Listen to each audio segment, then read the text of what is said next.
In the last episode, I talked about board committee structure.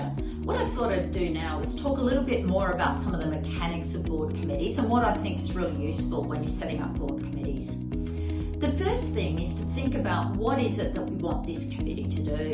And it's really important to document that. Indeed, that should be something that the board not only documents in a charter, or sometimes it's called a terms of reference, but also that it's formally approved at a board meeting. So that charter should set out the role of the committee, its particular responsibilities, its composition, whether it has any delegated authority, who it is that reports and helps the committee in performing its functions, and how often the committee is reviewed. A really key document. There's a couple of elements though that I've just mentioned there that warrant further consideration. So what is it that you want in terms of board composition and board committee composition?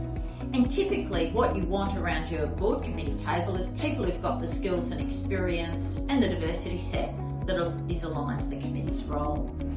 Sometimes what you can do is get external people to come onto the board committee, and that can be a useful way to augment the committee skill set, also a little bit of a try before you buy for a future director.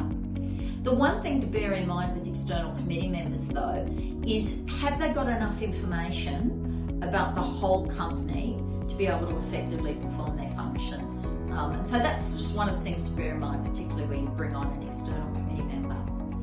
I also mentioned delegated authority. The standard practice is that board committees don't make decisions.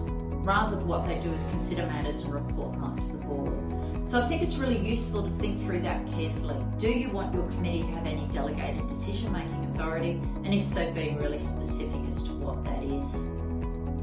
It's also important to think about what the activities of the board committee are throughout the year.